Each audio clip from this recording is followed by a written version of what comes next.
Big up to all my gods and goddesses. This is Indigo Nara.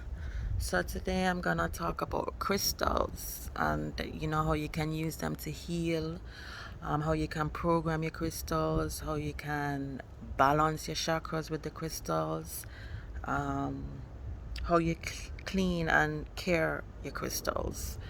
But before I go into that, I want to talk about why crystals are such powerful stones. So basically, how crystals are formed is during the process of evolution of the earth. They're formed beneath the earth's surface. So you have some that are formed through the hot gases and through the constant pressure. You have others that are formed through minerals that basically melt and crystallize, and then you have those that are on in layers on the surface and not so far down in the crust of the earth. And what these crystals are like miniature powerhouses or storage houses, in that just like our Akashic records, what they do is store and memorize the processes and the different formations and developments and evolutions that take place within Earth. Also, just like us, crystals actually have a heart. It's actually a being and a technology, so they have a heart. And the heart of the crystal is known as the atom. And what the atom consists of is like molecular particles. So these particles actually rotate in circles, and that is what emits the energy. Right, so you find that crystals, the crystallized structure, what it does is conserve, it focuses and emits energy, and this energy is like through electricity, light, and sound waves. Our ancestors were actually aware of this technology, so they not only use crystals as like beautification. Crystals were used to heal, to prevent harm, to even, sorry, lost my train of thought. But yeah, the ancestors use them to even like remove negative energy. So you have like the more popular crystals like amethyst, topaz, you have jade, you have like quartz. These are like the more popular crystals. Then you have those new age crystals like Larimar, you have like phenacite, petalite. These crystals, they actually vibrate really high. So what they do is facilitate evolution and the whole formation and changing of the earth.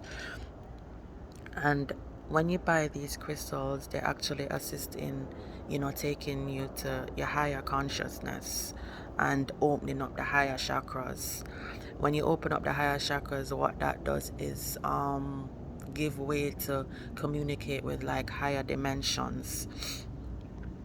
So that's like a brief rundown of crystals and how they are formed, and why they are so powerful. But in terms of healing, as I said before, crystals, the energy, what they do is produce light, electricity, and sound waves. So even like some of the modern technology that they use in the healthcare is like ultrasounds. It's this energy. What they do is compress the crystals and use that same energy to facilitate the sound waves in the ultrasounds. So even surgeries and stuff. So they still use sound waves to heal. It's just that they compress the crystals. So you have like the crystal malachite. Malachite actually consists of like copper particles, and copper is good for treating inflammations, infections. So like those people who suffer from muscle problems, joint ache, joint problems. Malachite is a really good crystal to buy. You can even wear like the bracelets because, as I said, it contains those copper-like particles.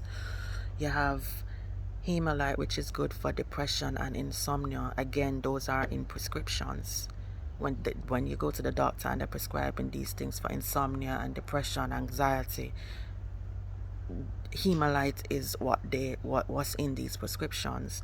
Um, You also have like citrine, very good for um, digestive problems. You can actually place the stone on your stomach, meditate for 15 minutes, and you do that frequently. You find that you start to clear. You know that digestive system starts to clear up. And the thing with crystals, they don't only treat the physical; they actually take a holistic approach. So sometimes when you're sick, going to the doctor may not always resolve the issue because they just treat you physically. You're still out of alignment. You're still not in balance because your physical is still not fixed. The emotional aspect is still not fixed. The mental, is still not fixed. You have to be in full alignment. So that's what the crystal does. It takes a holistic healing approach. How to program your crystals, and this is a whole ritual. What you can do is actually hold the crystal in the palm of your hand, and you can vision it being around light. You can do it while meditating too. If it is that you can't focus, what you can do is actually put your hand in front of a light source, and you're gonna say the words, I dedicate this crystal to its highest purpose. May it work in love and light. And when you're saying these words, you have to be in a certain state and be willing to receive this higher form of guidance. And just like when you're communicating with somebody, you have to be specific as to what you want. If you want healing, if you want to attract love, be specific. What type of love do you want? When you want this love, where you want to be healed. Be specific when you have that stone in your hand and you're basically attuning into the crystal.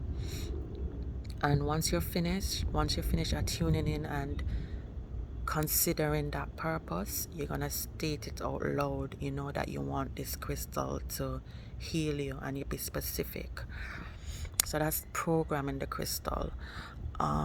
Cleansing the crystal, very important. For your crystals to actually communicate with you and work properly, you have to ensure that you cleanse your crystals and store them properly. You can store your crystals like wrap it in like in a, what do you call it, silk type material or even velvet. And when you're cleansing them, you can run them under water, but the best way to cleanse your crystals is in salt water, or if you're near the sea, even better. You have some crystals that actually cleanse themselves, like the citrine, and you have some that cleanse other stones. So if you put them together, I think the clear quartz is one that cleanses other stones, but most crystals you have to cleanse yourself.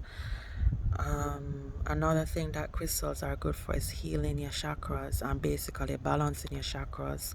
You can place one on top of where your crown chakra is situated, and one at the sole of your feet, and you meditate for 15 minutes. You can also place the crystals on each chakra, either on the front of your body or the back of your body. Again, you meditate for 15 minutes. And people, the chakra is very important in terms of how we function in this physical. A lot of the times, I don't know if you find that you're lightheaded, and no matter what, it's like you just have this constant feeling of lightheadedness and you just can't function properly within the physical realm. You go to the doctor, you don't have an ear infection, they don't know what's wrong with you. Sometimes what it is that you have a blown chakra. Just like a light bulb, your chakra can actually blow.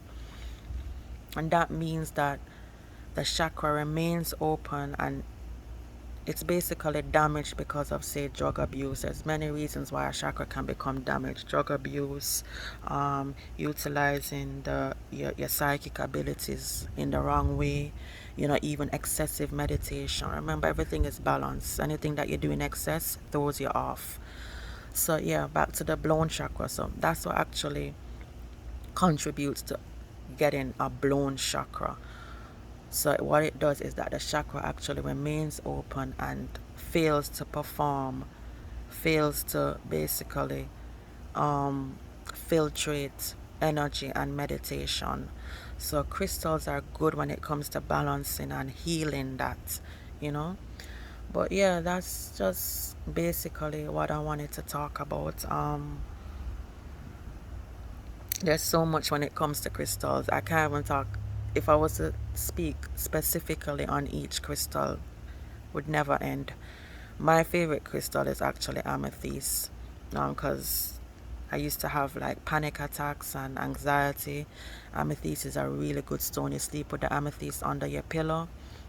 You can even wear like the amethyst bracelets. Really good stone. Also, crystals can actually fix your aura. It shields that biomagnetic sheath around the body, which is also not known as the aura. You can place the crystals around your aura and meditate. But yeah, so it's just about learning, and learning on how to use the tools that we have, because we have everything. It's just that we were never taught, and now we're at a stage where we're relearning and opening up to accepting this knowledge. These people will never teach you how to use crystals. They don't want you to heal yourself. They don't want you to be in that state of peace and happiness and to operate within your higher chakras. They don't want that. They feed off of negative. Where that fly come from? They feed off of like negative energy. That's what they feed and thrive off. Depression, when you're stressed, frustration, rage. So we have to get in this mode where we're learning how to use our tools. The sun is our tool. The crystals, the earth, certain foods, these are our tools. Our chakras, balancing our chakras, keeping them in alignment. Water, we have to learn how to use them in order to get into that higher state and to basically ascend into the higher dimensions. But I hope this is knowledge for you guys, and big up. Again, it's Indigo Nara. Peace out.